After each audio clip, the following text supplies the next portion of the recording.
Welcome to CivilNet. My guest today here in our studio is the head of mission for Sweden, Marten Ehnberg. Marten, thank you for joining us. Thank you for being here. We've asked you to come today to talk about several issues, but first to talk about the migrant crisis as it has come to be known, that's taking place right before our eyes in Europe. This particular migrant crisis is being dubbed the worst since World War II. In July alone, according to latest figures, 107,000, just over 107,000 asylum seekers entered EU's borders. And today we are seeing that Sweden and Germany are really taking the brunt, the real responsibility for accepting these asylum seekers from Syria, but not only. And on Sunday, just yesterday in Stockholm, there was a huge rally, about 30,000 people, to show their solidarity and support with these migrants. And the Prime Minister of Sweden said that the Europe that he knows is the one that accepts people. Please tell me how it is, or why it is that Sweden is one of those countries that the level, it seems to us on the outside, of tolerance and acceptance and solidarity is so great. Thank you for this. It's of course an extremely important question at the moment, and yes, we do have, if you look at it per capita, we are the European country, the EU country taking most people compared to our size from abroad, from this crisis. We have we're a small country. We are dependent on trade with the world. We are dependent on open borders. But we also have a long history of solidarity within our country. It's important for us. Human rights, values, every person's equal right. These are core Swedish values. So I think this is the basis on why we are accepting so many people, why we are tolerant, as you call it. It's about human rights, but it's also about, you know, good shall we say, good societal sense. People tend to blame immigrants for let's say economic downturns. Well, if you are smart, you should see this, the people who come, your fellow human beings, they are actually a resource to society. And in Sweden that has proven the case, of course. We had about 15 years ago, we had a negative demographic trend in Sweden. Now we have a positive demographic trend thanks to immigration. We are one of the EU countries who actually managed to keep our head above water during the crisis, the economic crisis. This is also because we are open, because we use the resources we have, including migrants. So it's part of our value, but it's also good economical sense to accept people, to help them, but also to try to assimilate them into the economic life of society. It's good for everyone. Sure. You know, but you know, as a reality check, certainly it is a strain for any government. I'm sure it's difficult for the immigrants themselves to find jobs, to assimilate, to integrate into society. And you know, from what we've seen, it seems that the Swedish people are very accepting. But are there detractors in the country as well? Sure. We have, I mean, this is, you have to be able to talk about the problems. Sure. And certainly there are challenges. One challenge is that I think it's somehow inherent in human nature that you are a bit afraid of new things, and this has caused also a debate in Sweden. It has caused the rise of an anti-immigrant party in Sweden, and they have become quite popular. They even managed to enter parliament. So that has been a big debate for us in Sweden. How can we deal with this?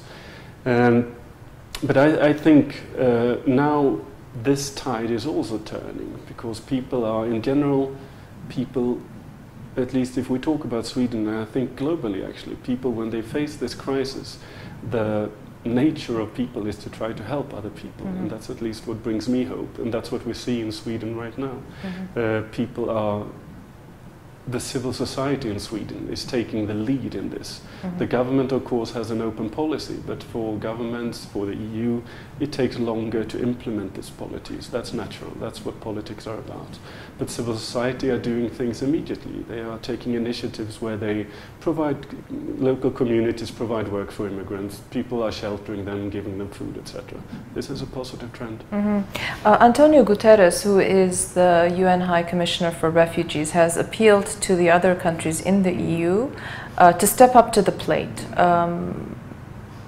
What has been the problem with France or the UK or other countries in the EU? You know, perhaps it's an unfair question. I mean, you can certainly speak about Sweden, but being a EU citizen, what has been the reason for this sort of dragging of feet for them? Well, I think it's individual internal politics of all member countries, right? And some people have big anti-immigration parties that they have to listen to, perhaps in the parliamentary and the political debates. But it's difficult for me to comment why. What I can say on it is that from our side, I mean, the Prime Minister of Sweden is tomorrow going to meet with Chancellor Angela Merkel to discuss this. And our clear message is that we demand of our fellow member state countries that they have to step up, that they have to accept more people, to share the burden. As human beings, as members of the global community, when we are dealing with such crises as the one we're seeing unfolding before us, certainly when countries accept these, whether they're migrants or refugees, you know, it's become rather politicized how you describe who they are. Should we not also look at what the core problem is? I mean, why these people were forced to leave their homes? Again, I'm talking in global terms. Certainly Sweden is doing its part, Germany is doing its part. Armenia has accepted almost 15,000 Syrian Armenians, you know, relatively, comparatively for our size, that's quite a large number. But the core reason why these people are being forced to flee their homes, I mean, the unrest that we're seeing in the Middle East, and how many of the Gulf countries haven't accepted one refugee seeker. What can we do to raise sort of the conversation? How do we gear it toward that? I think, I'm sure you're aware, but at the end of September there's the UN General Assembly will be opened. This is going to be one of the main topics there, and I think you're going to hear a lot of voices calling on all countries to share the burden. And this is, of course, the right forum for this. This is the world political stage, if you will. So this is where this has to be brought up. I think many leaders in various bilateral talks also discuss this, but the UN General Assembly will be a forum where this is going to be discussed. I want to switch gears now and talk about what Sweden is doing in Armenia, what your mission here in the country is. And what are the projects that you are focusing your attention on? Well, thanks for giving me an opportunity to talk about this also, of course. We are a fairly new mission. We're a new embassy here. We have been for a little over a year in Armenia. We are a very small embassy, so we don't have the resources that other embassies do. So we try to focus on things where we believe we can make a difference. We also do projects that sort of corresponds with our foreign policy goals. And these are always connected to these core values about human rights, equal rights, etc. So what we are doing at the moment, we support EBRD when it comes to women in business, to promote women to start their own businesses. We support Council of Europe also when it comes to reforms in the judicial sector. And then we also do smaller projects, for instance, also connected to women entrepreneurship. This is not something we're doing in a vacuum. We, of course, consult with the Armenian government on all issues so that we know that we are in line with what their priorities are. But for us, we have a new government in Sweden since about a bit more than a year back. And what they have done is they have initiated something that's called a feminist foreign policy. which obviously then focus on women participation in all areas of society. For me, this makes perfect sense in Armenia also. I see how women in Armenia are not part to the extent that they could be in political life, in economical life. And this is, of course, a huge untapped resource. If we talk about trying to promote economic growth, well, this would be the perfect way to start. Get more women involved in the economic life. It's going to be good for Armenia. When Armenia decided to join the Eurasian Economic Union, which was the Russian-led customs union, several years ago, and it's 3.5 years of negotiations with the EU fell apart to sign the association agreement. A lot of foreign missions in Armenia, not a lot, several foreign missions in Armenia decided to diminish their activity in Armenia, saying that, well, you decided to join the Eurasian Economic Union. And for those of us in civil society and in media, we were saying that, well, now is the time that you need to engage so that there is a balance. What are the prospects for Sweden's, for further involvement of Sweden in Armenia? Well, we did not draw back. We opened an embassy here rather. So we have already shown our engagement into Armenia, that we want to develop our bilateral connections with Armenia. Our support to civil society, since it's from such a low level, unfortunately can only grow. The question that you raise is a very important question, and it's part of the Eastern Partnership. This is, I don't know if I should give the background, but it's a partnership for six neighboring countries to the European Union that Sweden and Poland instigated 2009. So the partnership countries are Ukraine, Belarus, Moldova, Armenia, Azerbaijan, and Georgia.